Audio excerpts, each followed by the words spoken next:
स्वागत है आप सभी का हमारे YouTube channel decoding Indian culture and mythology पे। अगर अभी तक आपने हमारे चैनल को सब्सक्राइब नहीं किया है तो जल्दी से सब्सक्राइब कर लीजिए। और अगर आज का ये एपिसोड आपको पसंद आता है तो इसे लाइक और शेयर कर दीजिए और साथ ही सब्सक्राइब करते वक्त बेल आइकन ज़रूर से हिट कर दीजिए, जिससे कि हमारे लेटेस्ट वीडियोस के नोटिफिकेशंस आपको मिलेंगे सबसे पहले। तो दोस्तों, अपने पिछले एपिसोड में हमने आपसे बात की थी नवदुर्गा के 7वें स्वरूप देवी कालरात्रि के विषय में, और साथ ही उस दिन हमने आपको पापाकुशा एकादशी की विशेष व्रत कथा और उसके महत्व के बारे में जानकारी भी दी थी। और आज हम बात करेंगे नवदुर्गा के अगले स्वरूप की, नवदुर्गा के 8वें स्वरूप की, जिसका नाम है महागौरी। और साथ ही आज है शरद पूर्णिमा। तो आज हम आपको माँ के इस स्वरूप के अलावा शरद पूर्णिमा की व्रत कथा भी सुनाएंगे और शरद पूर्णिमा का क्या विशेष महत्व है और उससे जुड़ी विशेष बातों को आज इस लेटेस्ट एपिसोड में हम जानने और समझने की कोशिश करेंगे। तो चलिए शुरू करते हैं। सबसे पहले हम महागौरी के साथ, यानी कि उनकी विशेष कथा, उनके वर्णन को लेके आज हम अपना लेटेस्ट एपिसोड शुरू करते हैं और उसके बाद हम बात करेंगे शरद पूर्णिमा और उससे जुड़ी उसकी व्रत कथा के बारे में और उसके महत्व के बारे में। तो माता महागौरी, जिनका वर्ण पूर्णतः गौर है, इस गौरता की उपमा शंख, चंद्र और कुंद के फूल से की गई है। इस रूप में माता की आयु केवल 8 वर्ष की बताई जाती है। पार्वती रूप में माता महागौरी ने महादेव को पाने के लिए कठोर तपस्या की थी, जिसके कारण माता का शरीर पूरी तरह से काला पड़ गया था। भगवान शिव ने प्रसन्न होकर पवित्र गंगा जल से इनके शरीर को मल के धोया, तो वो विद्युत के समान अत्यंत ही कांतिमय और गौर हो गया। तब से माता के इस स्वरूप का नाम पड़ा महागौरी, जो नवदुर्गा के 8वें स्वरूप के नाम से जाना जाता है। तो देवी के इस स्वरूप की उपासना इस विशेष मंत्र के उपयोग से की जाती है, जो कुछ इस प्रकार से है। श्वेते वृषे समारूढ़ा श्वेतांबर धरा शुचि, महागौरी शुभम दद्यान महादेव प्रमाददा। तो ये है वो विशेष मंत्र जिसकी सहायता से हम देवी के इस 8वें स्वरूप की माँ महागौरी की पूजा अर्चना एवं उपासना करते हैं। तो ये श्री दुर्गा का अष्टम रूप महागौरी हैं, जो पूर्णतः गौर हैं और इसी वजह से ये महागौरी कहलाती हैं। और नवरात्रि के 8वें दिन हम माँ के इस 8वें स्वरूप की पूजा करते हैं। इनकी उपासना से असंभव कार्य भी बड़ी ही सरलता से संभव हो जाता है। माँ महागौरी की आराधना से किसी भी प्रकार के रूप को मनोवांछित फल के द्वारा प्राप्त किया जा सकता है। उजले वस्त्र धारण किए हुए महादेव को आनंद देने वाली शुद्धता मूर्ति देवी महागौरी हम सब के लिए मंगलदायिनी मानी जाती हैं। दुर्गा की 8वीं शक्ति का नाम है महागौरी, जो पूर्णतः गौर वर्ण की हैं। और इनकी उपमा, इनके इस गौर वर्ण की उपमा शंख, चंद्र और कंद फूल से की जाती है और इसे हम इन्हीं सारी उपमाओं के जरिए व्यक्त करते हैं। इनका दाहिना ऊपरी हाथ में अभय मुद्रा में और निचले दाहिने हाथ में त्रिशूल है। बाएं ऊपर वाले हाथ में डमरू और बायां नीचे वाला हाथ वर की शांत मुद्रा में है। पार्वती रूप में इन्होंने महादेव को पाने के लिए कठोर तपस्या की थी। गोस्वामी तुलसीदास के अनुसार इन्होंने शिव के वरण के लिए कठोर तप का संकल्प लिया था, जिससे इनका शरीर काला पड़ गया था। तो उसके बाद महादेव प्रकट होते हैं और इनकी इस कठोर तपस्या से प्रसन्न होके न केवल इन्हें वर देते हैं, अपितु इनके शरीर को पवित्र गंगा जल से मल के धोया जाता है, जिससे कि इनका रंग साफ हो जाता है और फिर एक अत्यंत ही कांतिमय गौर वर्ण इन्हें प्राप्त होता है और उसी की वजह से इनके इस स्वरूप का नाम पड़ा मां महागौरी। देवी दुर्गा के 9 रूपों में महागौरी 8वीं शक्ति स्वरूपा है। 8वें दिन हम इनकी पूजा अर्चना करते हैं। महागौरी आदि शक्ति हैं। इनके तेज से संपूर्ण विश्व प्रकाशमान होता है। इनकी शक्ति अमोघ फलदायिनी है। मां महागौरी की आराधना से भक्तों के सभी कष्ट दूर हो जाते हैं और देवी का भक्त जीवन में पवित्र और अक्षय पुण्यों का अधिकारी बनता है। दुर्गा सप्तशती में शुंभ निशुंभ से पराजित होकर गंगा के तट पर जिस देवी की प्रार्थना देवतागण कर रहे थे, वो और कोई नहीं अपितु मां महागौरी ही है। देवी गौरी के अंश से ही कौशिकी का जन्म होता है, जिसने शुंभ निशुंभ के प्रकोप से देवताओं को मुक्त कराया। ये देवी गौरी यानी कि अर्थात मां महागौरी शिव की पत्नी है। यही शिवा और शांभवी के नाम से भी पूजी जाती हैं। महागौरी की 4 भुजाएं हैं।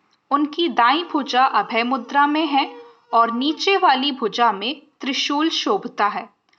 बाईं भुजा में डमरू डमडम करके बज रहा है और नीचे वाली भुजा से देवी गौरी भक्तों की प्रार्थना सुनकर उन्हें वरदान देती हैं। जो स्त्री इस देवी की पूजा भक्ति भाव सहित करती है, उसके सुहाग की रक्षा देवी स्वयं करती है। कुंवारी लड़कियां भी मां के इस स्वरूप की पूजा करती हैं, तो कहा जाता है कि उन्हें भी आगे चल के योग्य वर या योग्य जीवन साथी या योग्य पति प्राप्त होता है। जो पुरुष देवी मां महागौरी की पूजा करते हैं, उनका जीवन भी अत्यंत ही सुखमय होता है। देवी उनके पापों को भस्म कर देती हैं और उनके अंतःकरण को शुद्ध कर देती हैं। मां अपने भक्तों को अक्षय आनंद और तेज प्रदान करती हैं। नवरात्रि के 10 दिन कुंवारी कन्या भोजन कराने का विधान है, परंतु अष्टमी के दिन का बहुत ही ज्यादा विशेष महत्व माना जाता है। इस दिन महिलाएं अपने सुहाग के लिए देवी मां को चुनरी भेंट करती हैं। देवी गौरी की पूजा का विधान भी पूर्ववत है, अर्थात जिस प्रकार सप्तमी तिथि तक आपने मां की पूजा की है, उसी प्रकार अष्टमी के दिन भी देवों की पूजा करने के बाद जो देवी के परिवार में अन्य सभी देवी देवता आते हैं, उनकी पूजा करने के बाद देवी की पंचोपचार सहित पूजा करें और देवी का ध्यान करने के लिए दोनों हाथ जोड़ के आप इस विशेष मंत्र का उच्चारण करें, जो कुछ इस प्रकार से है। सिद्ध गंधर्व यक्षाद्यैर सुरैर मरैरपि सेव्यमाना सदा भूयात सिद्धिदा सिद्धिदायिनी। महागौरी रूप में देवी करुणामयी, स्नेहमयी, शांत और मृदुल दिखती हैं। देवी के इस रूप की प्रार्थना करते हुए देव और सभी ऋषिगण ये कहते हैं, सर्वमंगल मांगल्ये शिवे सर्वार्थ साधिके शरण्ये त्र्यंबके गौरी नारायणी नमोस्तुते। तो इस प्रकार से सभी मां महागौरी का ध्यान करते हैं। देवी पार्वती रूप में इन्होंने भगवान शिव को पति रूप में प्राप्त करने के लिए कठोर तप किया था। एक बार भगवान भोलेनाथ ने मां पार्वती को देख के कुछ कह दिया। कहते हैं कि इसके बाद देवी का मन बहुत ही आहत हो जाता है और वो कठोर तपस्या में लीन हो जाती हैं। इस प्रकार वर्षों तक कठोर तपस्या करने पे जब मां पार्वती वापस लौट के नहीं आती तो उन्हें खोजते हुए भगवान शिव उनके पास पहुंचते हैं। और जब वो उनके पास पहुंचते हैं तो देवी पार्वती को देख के वो अत्यंत ही आश्चर्यचकित हो जाते हैं। मां पार्वती का रंग अत्यंत ओजपूर्ण होता है। उनकी छटा चांदनी के समान श्वेत और कुंद के फूल के समान धवल दिखाई पड़ती है। उनके वस्त्र और आभूषण से प्रसन्न होकर देवी उमा को गौर वर्ण का वरदान देते हैं। एक कथा अनुसार जब देवी मां महादेव को पाने के लिए कठोर तप कर रही थी तब उनका शरीर काला पड़ जाता है। देवी की तपस्या से प्रसन्न होकर भगवान शिव उन्हें स्वीकार करते हैं और उनके शरीर को गंगा जल से धोते हैं। तब देवी विद्युत के समान अत्यंत कांतिमान गौर वर्ण की हो जाती हैं तथा तभी से उनका नाम महागौरी पड़ता है। महागौरी जी से संबंधित एक अन्य कथा भी बहुत ज्यादा प्रचलित है, जिसके अनुसार एक सिंह यानी कि एक शेर बहुत ज्यादा भूखा था। वो भोजन की तलाश में जहां पहुंचा वहां देवी पहले से ही तपस्या कर रही होती हैं। देवी को देख के सिंह की भूख और बढ़ जाती है, परंतु वो देवी की तपस्या के समाप्त होने का इंतजार करते हुए वहीं पे बैठ जाता है। इस इंतजार में वो काफी कमजोर हो जाता है। देवी जब अपनी तपस्या पूर्ण करके वहां से उठती हैं तो सिंह की इस दशा को देख के उन्हें उस सिंह पे बहुत ज्यादा दया आती है और मां उसे अपनी सवारी बना लेती हैं, क्योंकि एक प्रकार से उनके साथ साथ उस सिंह ने भी उतनी देर वहां उनकी प्रतीक्षा करके तपस्या ही की थी। इसलिए मां महागौरी का वाहन बैल भी है और सिंह भी है। तो देवी महागौरी का ध्यान करने से, उनके स्रोत का पाठ करने से और उनके कवच का पाठ करने से सोम चक्र जागृत होता है, जिससे सभी संकटों से भक्तों को मुक्ति मिलती है। धन, संपत्ति और श्री की वृद्धि होती है। इनका वाहन वृषभ माना जाता है और माता का रंग क्योंकि पूर्णतः गौर अर्थात गोरा है, इसलिए वे महागौरी कहलाती हैं।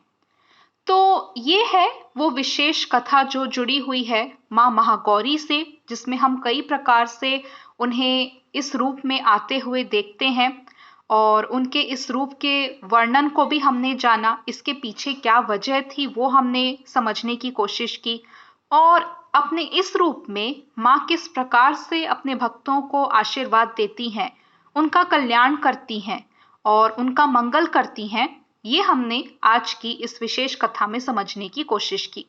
और चलिए अब हम बढ़ चलते हैं अपनी दूसरी विशेष कथा की तरफ, जिसमें हम बात करेंगे शरद पूर्णिमा के बारे में।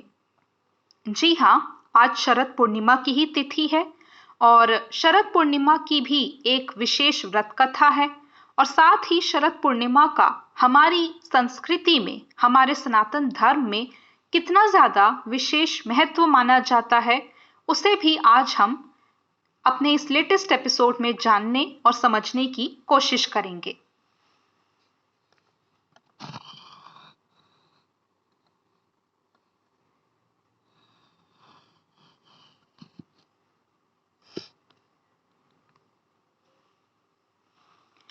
तो चलिए सबसे पहले हम जिक्र करते हैं उस विशेष व्रत कथा का जो जुड़ी हुई है शरद पूर्णिमा से।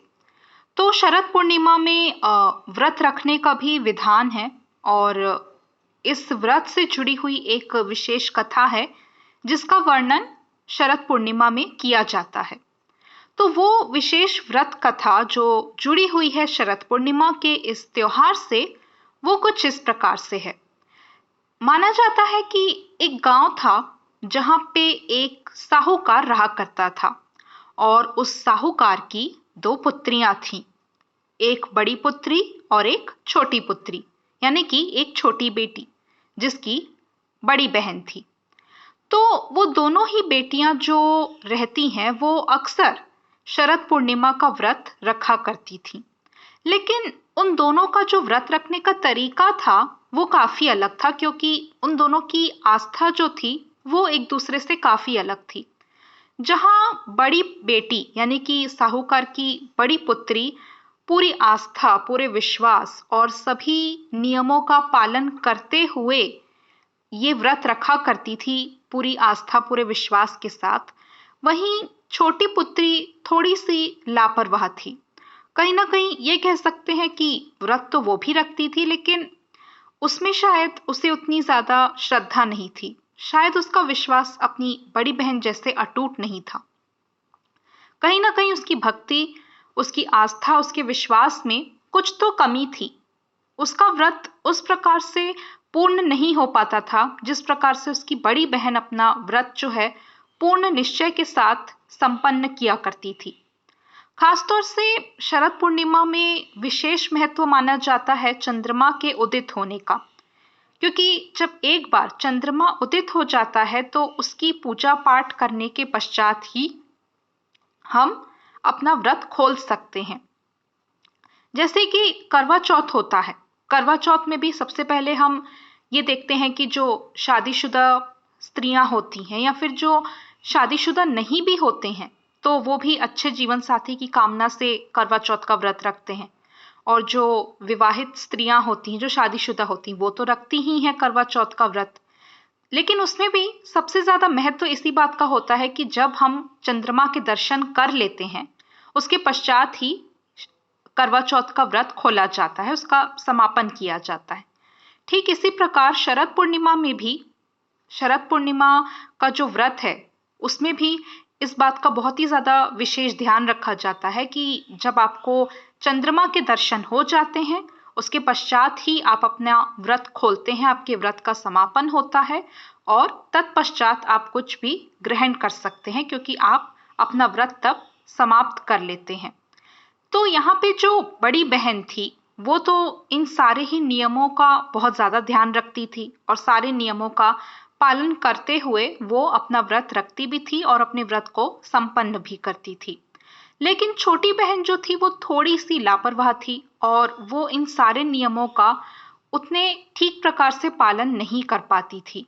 कई बार ऐसा होता था, कभी कभी उसकी पूजा अधूरी रह जाती थी, कभी वो चंद्रमा के उदित होने से पहले ही अपना व्रत तोड़ के कुछ खा लेती थी। इस प्रकार से उसके व्रत में हर बार कोई ना कोई त्रुटि, कोई ना कोई गलती या कोई ना कोई भूल चूक रह जाती थी। और वहीं बड़ी बहन जो थी वो इस प्रकार से सभी नियमों का पालन करते हुए व्रत रखती थी कि उसके विधि विधान और पूजा पाठ में कोई भी कमी नहीं रहती थी। वो सबका पालन करते हुए पूर्ण रूप से अपना व्रत जो है वो संपन्न करती थी, जिसमें कोई भी त्रुटि, कमी या गलती नहीं रहती थी।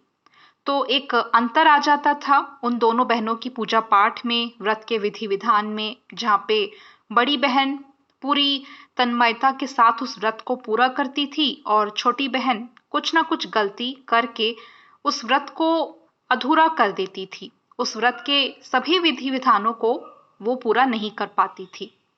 तो होता ये है कि कुछ समय पश्चात दोनों बहनों की शादी हो जाती है। दोनों अलग अलग घरों में चली जाती हैं और अपना अपना घर संसार शुरू करती हैं। जहां बड़ी बहन मां बनने के पश्चात बहुत ही सुंदर और स्वस्थ बालक को जन्म देती है, वहीं कुछ समय बाद जब छोटी बहन बालक को जन्म देती है तो वो मृत पैदा होता है। जी हाँ, एक मृत संतान को जन्म देती है छोटी बहन।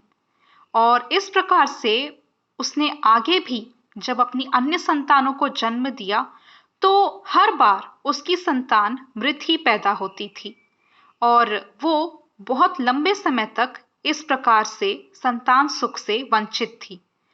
क्योंकि हर बार वो अपनी संतान को खो देती थी। हर बार उसकी संतान के साथ कोई ना कोई समस्या जुड़ जाती थी और वो उसकी संतान का जो जीवन था, उसकी संतान के जो प्राण होते थे, उनका अंत करके उसकी संतान को उससे सदा सदा के लिए दूर कर ही देती थी। हर बार वो अपनी संतान को खो देती थी और इस प्रकार से वो माँ का सुख जो था वो प्राप्त ही नहीं कर पा रही थी। माँ के सुख के लिए वो तरस रही थी, क्योंकि जो सुख उसकी बड़ी बहन को बड़ी ही सरलता से प्राप्त हो गया, वो छोटी बहन को मिल ही नहीं रहा था। कहीं ना कहीं माँ बनने का ये जो सुख है, इसे प्राप्त करने के लिए छोटी बहन बहुत ही ज्यादा संघर्ष कर रही थी और उसे ये भी समझ नहीं आ रहा था कि उसका ये जो संघर्ष है ये आखिर खत्म कब होगा, कैसे होगा। इसी परेशानी में वो एक दिन एक ऋषि के पास जाती है और उनसे अपनी समस्या कह के इसका उपाय जानने का प्रयत्न करती है और जानना चाहती है कि आखिर उसकी तरफ से ऐसी कौन सी त्रुटि या गलती रह गई जिसका आज वो ऐसा परिणाम भुगत रही है कि इतनी कोशिशों के बाद भी उसकी संतान हर बार मृत पैदा होती है और वो माँ बनने का सुख प्राप्त ही नहीं कर पा रही है। तो उन ऋषि ने ध्यान लगाया, तत्पश्चात उन्हें ज्ञात हुआ अपने ध्यान से कि छोटी बहन ने इसके पहले जितने भी शरद पूर्णिमा के व्रत रखे थे, उनमें कोई ना कोई उसने त्रुटि की थी। कभी उसकी पूजा ढंग से नहीं हो पाती थी, कभी वो चंद्र के उदित होने से पहले ही अपना व्रत तोड़ के कुछ ना कुछ खा के अपना व्रत खत्म कर लेती थी, जबकि वो बिल्कुल भी सही तरीका नहीं था। तो जब उन्होंने अपना ध्यान पूरा किया और वो ध्यान से बाहर आए, तो उन्होंने उसे बताया कि उन्हें समझ आया उसके व्रत में कहीं ना कोई भूल चूक हर बार रहती थी और कभी भी उसका व्रत जो है वो ना ही पूरा हो पाता था और ना ही संपन्न हो पाता था। तो ये जानने के बाद उसे बहुत ज्यादा आश्चर्य हुआ कि इस बात की वजह से उसे एक अच्छे संतान की प्राप्ति नहीं हो पा रही थी, एक सुंदर या स्वस्थ संतान की, और हर बार उसकी संतान का जीवन इस संसार में आने के कुछ समय बाद ही समाप्त हो जाता था। इस प्रकार से कभी भी वो मां नहीं बन पा रही थी। तो उन्होंने उसे सुझाव दिया, उसे तरीका बताया कि एक बार फिर से तुम शरद पूर्णिमा का व्रत रखो और इस बार अपना व्रत जो है वो पूरे विधि विधान के साथ रखना और ये सुनिश्चित करना कि जिस प्रकार से पहले तुम कोई ना कोई लापरवाही या गलती कर देती थी, ऐसी कोई भी लापरवाही या गलती इस बार नहीं होनी चाहिए। पूरे सतर्कता के साथ, पूरे ध्यान से तुम अपना ये व्रत रखो, पूरी सावधानी से, और हर नियम का अच्छे से ध्यान से पालन करना। फिर तत्पश्चात कुछ समय बाद तुम ये देखोगी कि अगली बार जब तुम अपनी संतान को जन्म दोगी तो वो सुंदर होगी, स्वस्थ होगी और उसे दीर्घायु की प्राप्ति भी चंद्रदेव की कृपा से अवश्य ही होगी। फिर तुम्हें संतान सुख अवश्य ही प्राप्त होगा।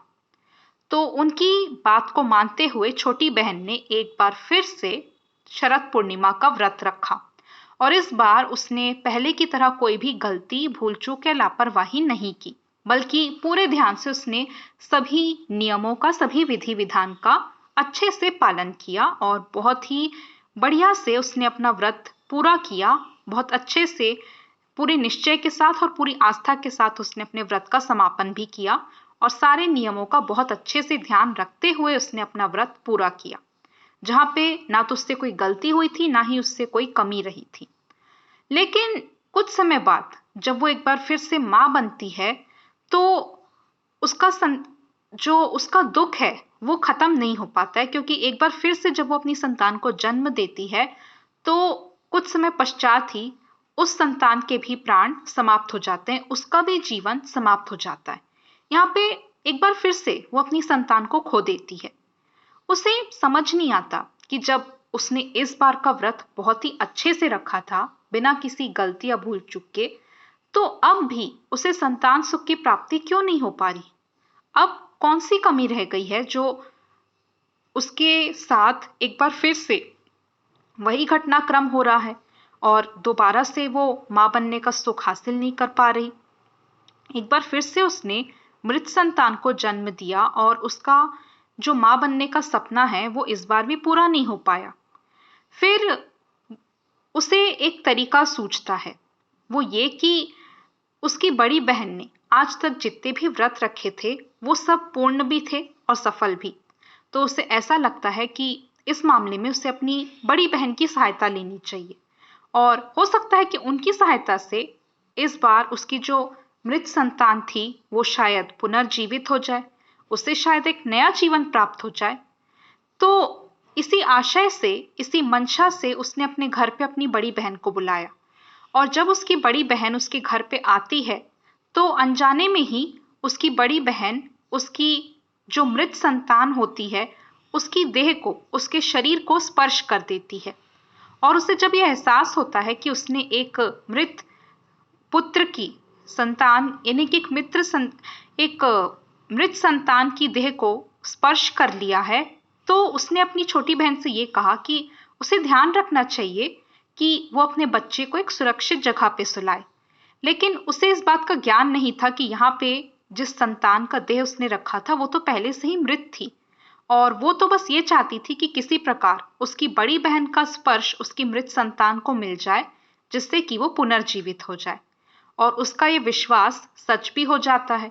जैसे ही उसकी बड़ी बहन ने उसकी मृत संतान की देह को छुआ वो पुनर्जीवित हो जाती है, उसे एक नए जीवन की प्राप्ति हो जाती है।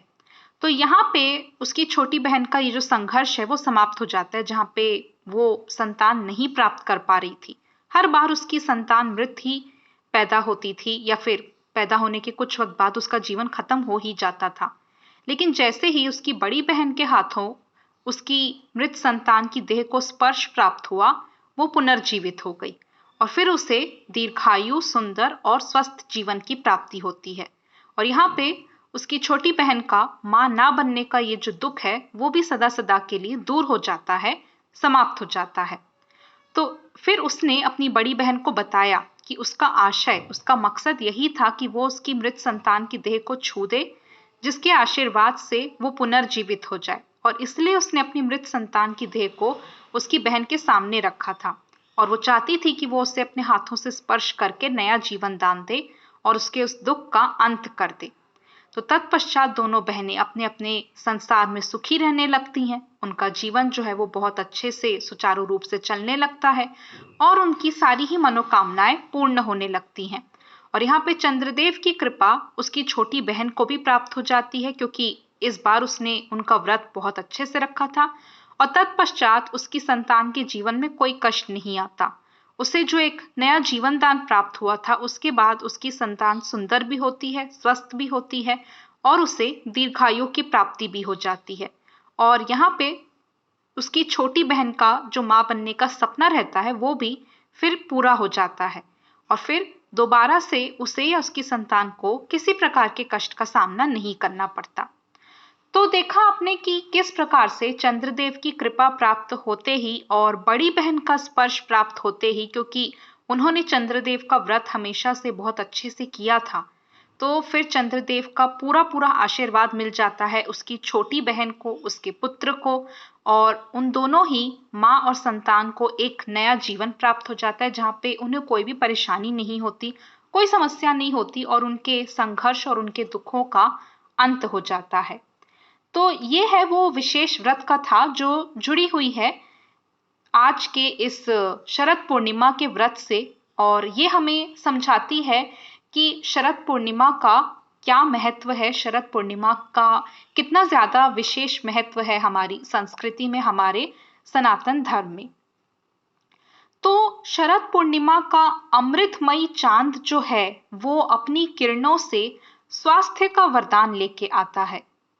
शरद पूर्णिमा हिंदू पंचांग में सबसे धार्मिक रूप से महत्वपूर्ण पूर्णिमा की रातों में से एक मानी जाती है और इस साल शरद पूर्णिमा पड़ रही है 30 अक्टूबर को, यानी कि आज के दिन शरद पूर्णिमा है और ये पर्व शरद ऋतु में आता है, आश्विन मास में आता है, इसलिए हम इसे शरद पूर्णिमा के नाम से जानते हैं। और शरद पूर्णिमा का ये जो उत्सव है इसे हम कौमुदी या कोजागरी पूर्णिमा के नाम से भी जानते हैं।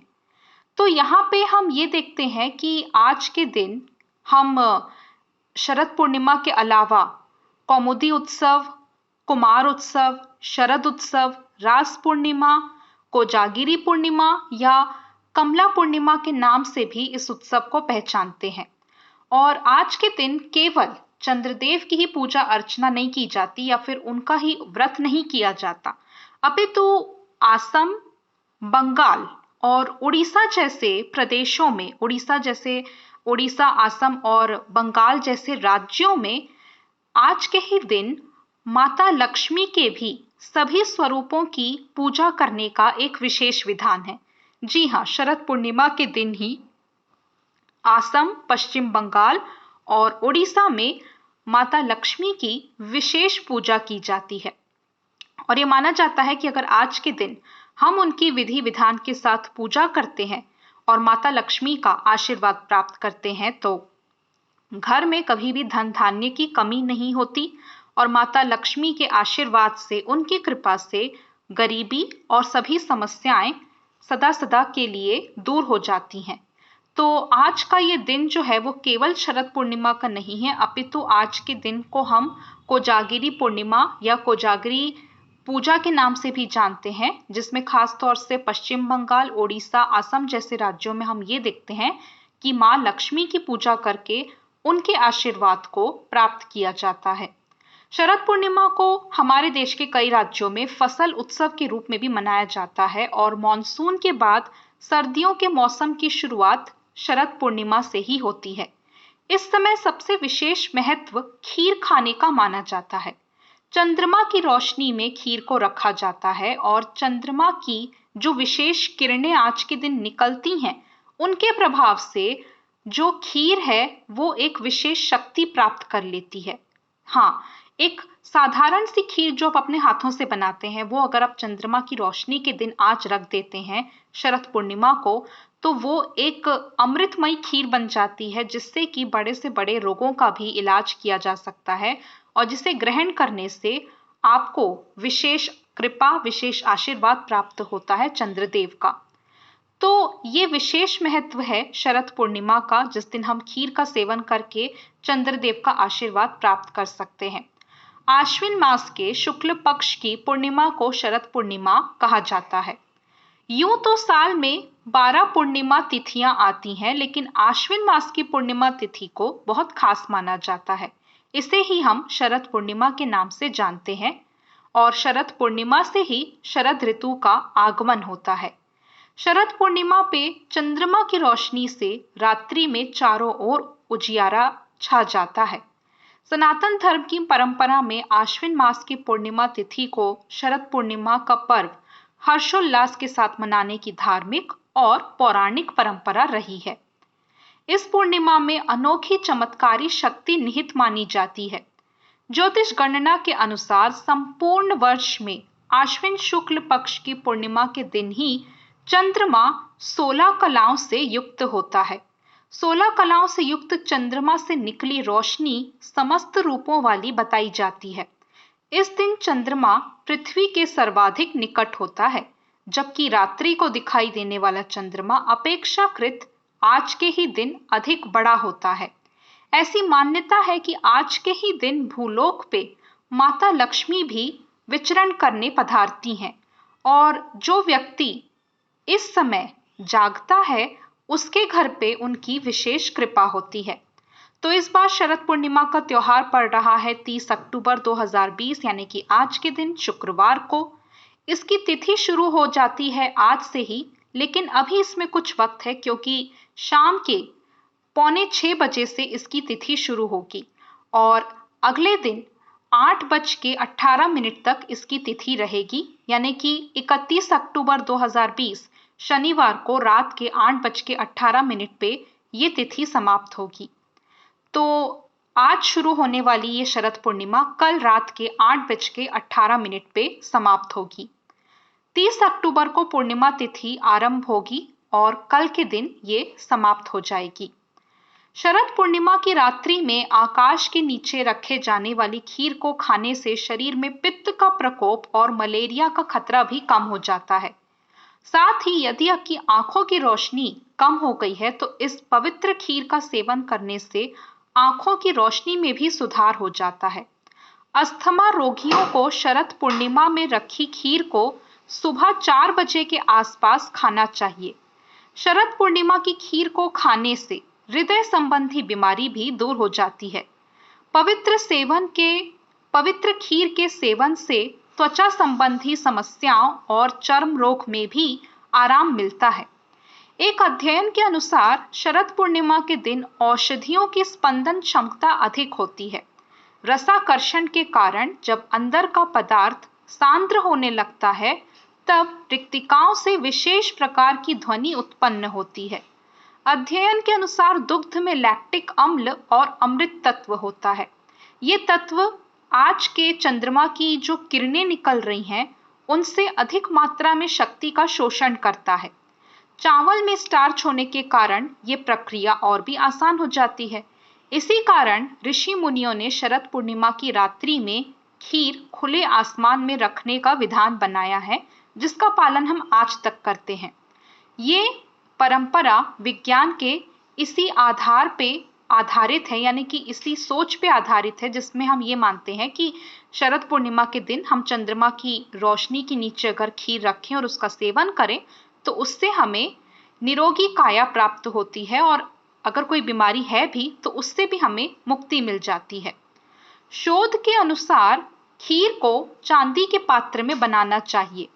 चांदी में प्रतिरोधकता अधिक होती है, इससे विषाणु भी दूर हो जाते हैं। प्रत्येक व्यक्ति को कम से कम आधे घंटे तक शरद पूर्णिमा का स्नान करना चाहिए। इसके लिए रात्रि 10 बजे से 12 बजे तक का समय जो है वो उपयुक्त माना जाता है। वर्ष में एक बार शरद पूर्णिमा की रात सभी रोगियों के लिए वरदान बन के आती है। इस रात्रि में दिव्य औषधि को खीर में मिला के उसे चांदनी रात में रख के सुबह के 4 बजे उसका सेवन करना चाहिए।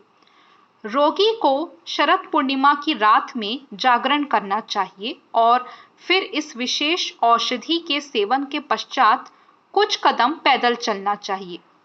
शरद पूर्णिमा के दिन जब पूर्ण चंद्र का दर्शन किया जाता है, तो उस समय आप ओम नमो श्री चंद्राय नमः, श्री ओम नमो श्री सोमाय नमः इस विशेष मंत्र का जप करके चंद्र भगवान को प्रसन्न कर सकते हैं, और फिर विधि विधान से आप अपनी खीर बना के चंद्रमा की रोशनी के नीचे रख सकते हैं। अच्छे से चंद्रमा की रोशनी के नीचे खीर रख के आप ये सुनिश्चित कीजिए कि चंद्रमा का प्रतिबिंब आपकी रखी खीर में पूरी तरह से पड़ रहा है। जितने अच्छे से आपकी खीर में चंद्रमा का प्रतिबिंब पड़ता है, उतने ही अच्छे से चंद्रदेव की कृपा प्राप्त होती है आपको भी और आपकी बनाई खीर को भी। और उसके पश्चात उसी खीर में आप अपना प्रतिबिंब देख के, यानी कि अपने मुख का प्रतिबिंब देख के आप उस खीर का सेवन कीजिए, और फिर ये सुनिश्चित कीजिए कि आपको आरोग्य भी प्राप्त होता है, और साथ ही अगर आपकी कुंडली में चंद्रमा का कोई दोष है तो वो भी इस खीर के सेवन से दूर हो जाता है। इस बार 30 अक्टूबर 2020 को जो शरद पूर्णिमा पड़ रही है, उसमें अमृत सिद्धि योग भी बन रहा है, जो कि मध्य रात्रि में आश्विन नक्षत्र से आरंभ हो जाएगा। साथ ही इस दिन 27 योगों के अंतर्गत आने वाला वज्र योग, वाणिज्य और विशिष्ट करण, ये सारे ही योग मेष राशि के चंद्रमा में निहित होंगे। ज्योतिष के अनुसार शरद पूर्णिमा को मोहरात्रि कहा जाता है। श्रीमद् भगवत गीता के अनुसार शरद पूर्णिमा पर रास लीला के लिए जब भगवान श्री कृष्ण ने भगवान महादेव और माता पार्वती को निमंत्रण भेजा, तो मां पार्वती ने महादेव से वहां जाने के लिए आज्ञा मांगी, तो उन्होंने उनके साथ चलने की इच्छा प्रकट की। इसलिए आज की इस विशेष रात्रि को मोहरात्रि भी कहा जाता है। तो आरोग्य लाभ के लिए शरद पूर्णिमा के चरणों में औषधीय गुण विद्यमान रहते हैं। शरद पूर्णिमा की रात्रि में दूध से बनी खीर को चांदनी की रोशनी में अति स्वच्छ वस्त्र से ढककर रखना चाहिए। ध्यान रखें कि चंद्रमा के प्रकाश की किरणें आपकी बनाई खीर पे पूरी तरह से पड़नी चाहिए। भक्ति भाव से प्रसाद के तौर पे भक्तों में खीर का वितरण करके आप स्वयं उस खीर को ग्रहण कीजिए। इससे स्वास्थ्य लाभ होता है तथा जीवन में सुख एवं सौभाग्य की वृद्धि होती है। शरद पूर्णिमा के शुभ दिन पर सुबह ब्रह्म मुहूर्त में उठकर किसी पवित्र नदी में स्नान करना चाहिए। इसके बाद एक चौकी पर लाल कपड़ा बिछाएं। उसके बाद उस पे माँ लक्ष्मी की मूर्ति या तस्वीर रखें। फिर माता लक्ष्मी को लाल फूल, नैवेद्य, इत्र और अन्य सुगंधित चीजें अर्पित करें। माता को सुंदर वस्त्र, आभूषण और अन्य श्रृंगार से अलंकृत करें। माँ लक्ष्मी का आवाहन करें और उन्हें फूल, धूप, दीप, नैवेद्य, सुपारी, दक्षिणा आदि अर्पित करके उनकी पूजा एवं अर्चना करें। एक बार इन सभी चीजों को अर्पित करने के बाद माता लक्ष्मी के मंत्र का और उनकी चालीसा का पाठ करें। देवी लक्ष्मी की पूजा धूप और दीप से करें। साथ ही देवी लक्ष्मी की आरती करना भी आवश्यक माना जाता है। इसके बाद देवी लक्ष्मी को आप खीर चढ़ाएं। इसके अलावा इस दिन खीर किसी ब्राह्मण को दान करना बिल्कुल ना भूलें। गाय के दूध से खीर तैयार करें। इसमें घी और चीनी मिलाएं। इसे भोग के रूप में धन की देवी को मध्य रात्रि में अर्पित करें, यानी कि माता लक्ष्मी को। रात में भोग लगे प्रसाद को चंद्रमा की रोशनी में रखें और दूसरे दिन इसका सेवन करें। सुनिश्चित करें कि इस खीर को आप प्रसाद की तरह अपने परिवार में और अन्य जनों में वितरित करें और इसका सेवन करें। शरद पूर्णिमा की जो विशेष व्रत कथा है, जिसका कुछ समय पूर्व हमने आपसे जिक्र किया, उसे भी अवश्य ही सुनना चाहिए। कथा से पहले एक कलश में पानी रखें, एक गिलास में गेहूं भर लें, साथ ही पत्ते के दोने में रोली और चावल रखें और इसके साथ ही कलश की पूजा करें। तत्पश्चात दक्षिणा अर्पित करें। इसके अलावा इस शुभ दिन पर भगवान शिव, माता पार्वती और भगवान कार्तिकेय की भी पूजा का विशेष महत्व माना जाता है। तो इस प्रकार से जब आप शरद पूर्णिमा के व्रत का पालन करते हैं और इन सभी विधि विधानों का भी आप पूरी निष्ठा के साथ पालन करते हैं, तो आपको शरद पूर्णिमा का विशेष आशीर्वाद प्राप्त होता है और इसके ही साथ आपको माता पार्वती, भगवान शिव, भगवान कार्तिकेय और माता लक्ष्मी की भी विशेष कृपा प्राप्त होती है, जिससे कि आपको आरोग्य मिलता है, सुखी जीवन मिलता है और साथ ही संपन्नता एवं समृद्धि का आशीर्वाद भी माता लक्ष्मी से प्राप्त होता है। तो आज के इस स्पेशल एपिसोड में, इस लेटेस्ट एपिसोड में हमने आपको सुनाई माता के 8वें रूप की कथा और साथ ही शरद पूर्णिमा से जुड़ी एक विशेष व्रत कथा और साथ ही हमने शरद पूर्णिमा के महत्व को भी समझने की कोशिश की और किस प्रकार से शरद पूर्णिमा के दिन हम केवल चंद्रदेव की नहीं अपितु भगवान शिव, माता पार्वती, भगवान कार्तिकेय और माता लक्ष्मी की भी पूजा करते हैं और उनकी भी कृपा प्राप्त करते हैं और उसका क्या महत्व है, उसे भी हमने आज के इस लेटेस्ट एपिसोड में आपको समझाने की कोशिश की, उसका प्रयत्न किया। तो उम्मीद है कि आज का ये लेटेस्ट एपिसोड, आज का ये स्पेशल एपिसोड आपको पसंद आया होगा, जिसमें हमने माता के स्वरूप और शरद पूर्णिमा के महत्व को और उसकी व्रत कथा को भी जानने की कोशिश की और किस प्रकार से हम उसका सर्वाधिक लाभ उठा सकते हैं अपनी सेहत, अपने घर परिवार के लिए और अपनी सुख संपत्ति के लिए। ये भी आज हमने आपको अपने इस लेटेस्ट एपिसोड में बताया। तो इसी के साथ हम आपसे वादा करते हैं कि हमारी और आपकी मुलाकात होगी बहुत जल्द हमारे लेटेस्ट एपिसोड में, यानी कि हमारे नेक्स्ट एपिसोड में।